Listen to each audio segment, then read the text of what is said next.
बहुत पुराने जमाने की बात है। एक गरीब व्यापारी था जो अपने घर परिवार का पेट पालने के लिए दूर के शहरों में जाकर व्यापार करता था। एक बार वो व्यापारी व्यापार करने के लिए किसी दूसरे शहर में जा रहा था। रास्ते में उसे एक पहाड़ी से होकर गुजरना पड़ा। दोपहर का समय हो चुका था। धूप बहुत तेज था। उसने सोचा क्यों ना किसी पेड़ के छांव में थोड़ा आराम कर लिया जाए। यही सोचकर उसने आराम करने के लिए उचित और छायादार जगह ढूंढने लगा। ढूंढते ढूंढते वो एक सुनसान जगह पर पहुंच गया। तभी उसे एक बहुत विशाल और छायादार पेड़ दिखाई दिया। उस पेड़ के पास में ही एक दीवार जैसा पहाड़ था। उसमें एक गोल दरवाजा भी था जो बंद था। उस दरवाजे के सामने 3 पत्थर के स्तंभ बने हुए थे। उस व्यापारी को वो जगह थोड़ी अजीब और रहस्यमय लगी, लेकिन उसने उस पर ज्यादा ध्यान नहीं दिया और अपने खच्चर को उस पेड़ के टहनी से बांध दिया और खुद पेड़ की छाया में लेटकर आराम करने लगा। यात्रा के थकान के कारण व्यापारी को जल्द ही नींद आ गई। थोड़ी देर बाद जब उसकी नींद खुली तो उसका खच्चर वहां से गायब था। उसने चारों तरफ नजरें दौड़ाकर देखा तो कहीं भी उसका खच्चर नजर नहीं आया। उसे बहुत ही ताज्जुब हुआ कि खच्चर को तो पेड़ से बांधकर रखा था, फिर कहां चला गया। वो इधर उधर ढूंढने लगा। थोड़ी देर ढूंढने के बाद एक झील के पास उसका खच्चर पानी पीता हुआ दिखाई दिया। व्यापारी ने राहत भरी सांस लिया और वो भी झील के पास जाकर झील से पानी पीने लगा। जैसे ही पानी पीकर उठा तभी उस झील में से एक भयानक झिन्न निकला।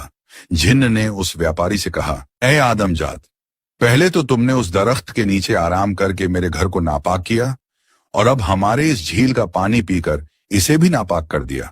तुम्हें इस गुस्ताखी का भयंकर सजा मिलेगी।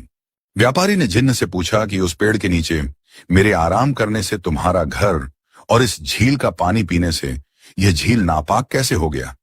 जिन्न ने कहा कि ए गुस्ताख आदमजात, तुम एक इंसान हो और यह झील हम जिन्हों का है, और जिस दरख्त के नीचे तुम आराम कर रहे थे वो हमारे घर के सामने है।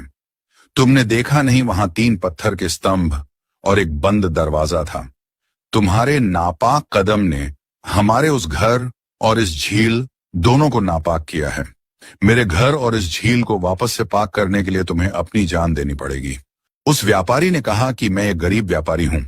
व्यापार से मिले दौलत से अपने बीबी बच्चों का पेट पालता हूं। व्यापार के लिए दूर शहर जा रहा था। बहुत तेज प्यास लगी थी, इसलिए इस झील से पानी पी लिया। अगर मुझे पता होता कि इस झील से इंसानों को पानी पीना मना है तो मैं ये गलती कभी नहीं करता। ये गलती मुझसे अनजाने में हुई है। अगर तुमने मुझे सजा दे दिया तो मेरे बीबी बच्चों का क्या होगा?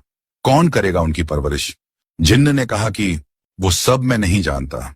गलती चाहे जानबूझकर की गई हो या अनजाने में, गलती तो गलती होती है। उसकी सजा तो तुम्हें मिलेगी ही। पता कैसी मौत मरना पसंद करेगा? आसान मौत या दर्दनाक मौत? बता, जल्दी बता। उस व्यापारी ने बोला कि अगर तेरी यही इच्छा है तो ठीक है, पर इतना तो रहम कर, कम से कम थोड़ा वक्त दे दे ताकि मैं खुद को समझा बुझाकर तेरी सजा भुगतने के लिए अपने आप को तैयार कर सकूं। जिन्न ने कहा, ठीक है, थोड़ी सी मोहलत देता हूं, पर याद रहे भागने के बारे में सोचना भी मत, नहीं तो तुझे सबसे दर्दनाक सजा दूंगा। यह कहकर जिन्न वापस पानी के अंदर चला गया। व्यापारी दुखी मन से वहीं बैठकर गहरी सोच में डूब गया। तभी उधर से एक मुसाफिर घोड़े पर बैठकर गुजर रहा था। उसने व्यापारी को दुखी अवस्था में बैठे हुए देखा तो वह उसके पास गया और उसके दुख का कारण पूछा। व्यापारी ने पूरी कहानी उस मुसाफिर को बता दिया। व्यापारी की कहानी सुनने के बाद मुसाफिर वहीं रुक गया और जिन्न के वापस आने का इंतजार करने लगा। थोड़ी देर बाद जिन्न पानी से बाहर निकला और व्यापारी से पूछा कि ए गुस्ताख आदमजात, तुमने क्या फैसला किया?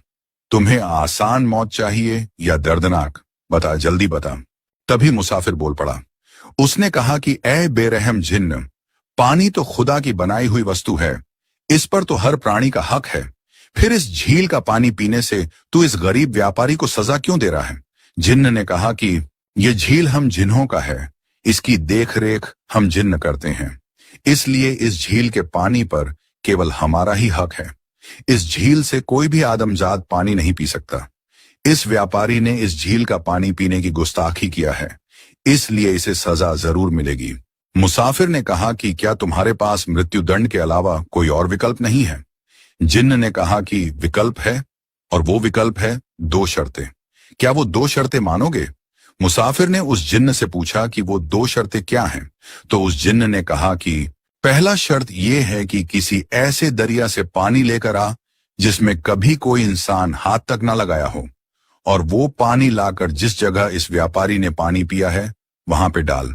और दूसरी शर्त यह है कि किसी ऐसे जगह से मिट्टी लेकर आ जहां के जमीन पर हजारों गज के दायरे में कभी कोई भी इंसान अपना कदम ना रखा हो, और वो मिट्टी लेकर मेरे उस गुफा में रखना है जहां पे ये व्यापारी आराम करके उसे नापाक किया है।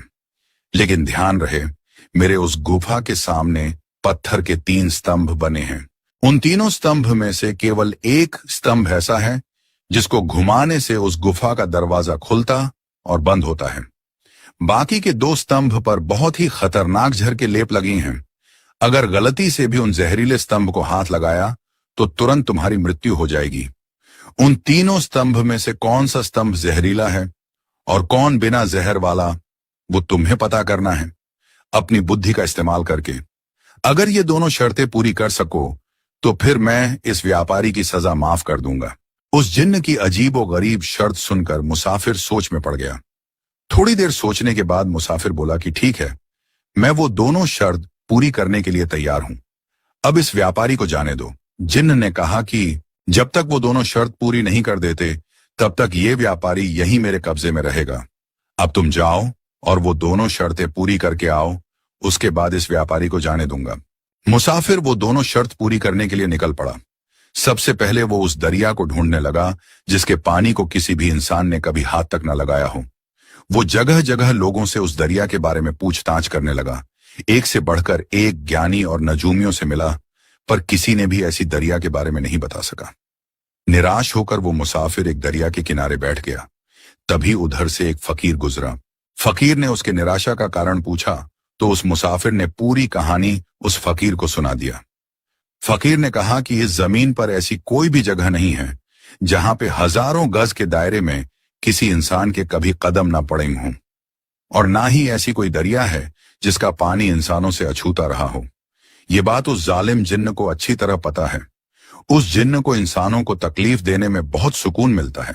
इसीलिए उस मक्कार जिन्न ने जानबूझकर ऐसा शर्त रखा ताकि तुम भटकते रहो और परेशान होते रहो।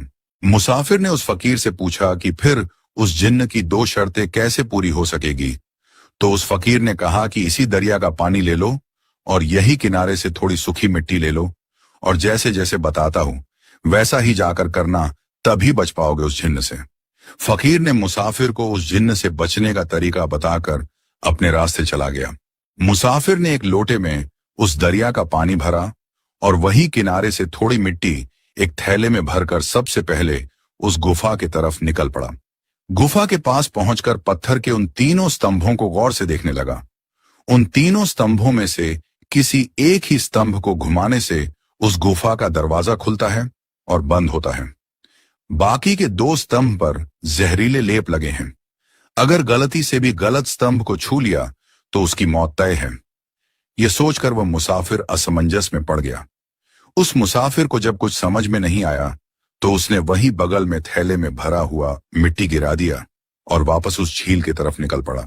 झील के पास पहुंचकर लोटे में भरा हुआ पानी को उस झील में गिराते हुए जिन्न को पुकारने लगा। जिन्न झील से बाहर आया तो देखा कि मुसाफिर झील में पानी गिरा रहा है।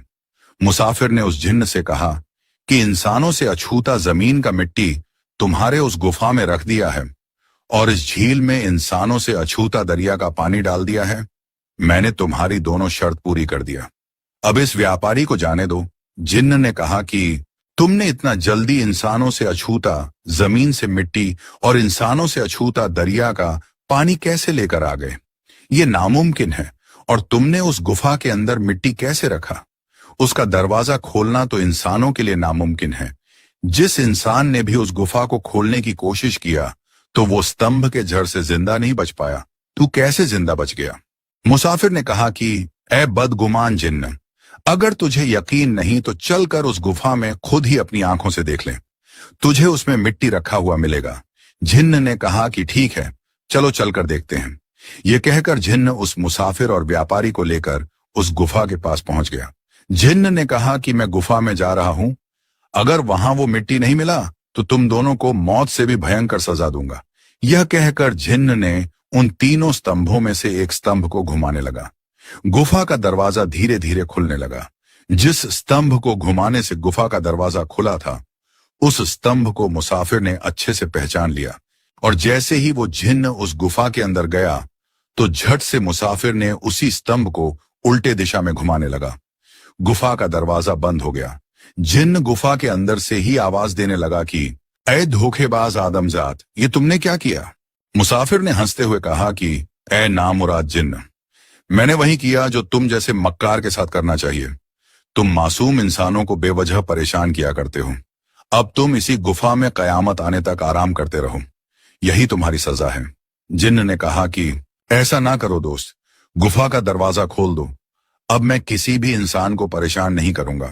मुसाफिर ने कहा कि तू भरोसे के लायक नहीं है, हम दरवाजा नहीं खोलेंगे। जिन्न ने कहा कि ऐ मेरे अजीज दोस्त, मेरा यकीन कर, मैं अब किसी को भी परेशान नहीं करूंगा।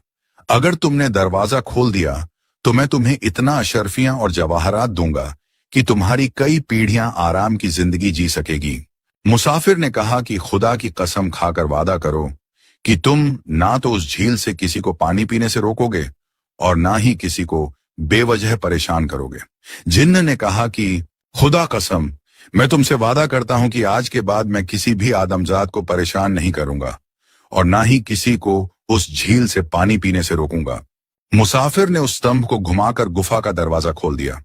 जिन्न गुफा से बाहर आ गया और उन दोनों को एक दूसरे गुफा में ले गया, जहां पर सोने चांदी के अशर्फियों और हीरे मोती जवाहरात का भंडार रखा हुआ था। जिन्न ने कहा कि तुम दोनों जितनी चाहो उतनी अशर्फियां और जवाहरात ले लो। मुसाफिर और व्यापारी जितना ले सकते थे उतना धन ले लिया और हंसते हुए अपने अपने घर की तरफ निकल पड़े। ये कहानी यहीं पर खत्म होती है। दोस्तों, ये कहानी कैसी लगी कमेंट करके जरूर बताइएगा। धन्यवाद।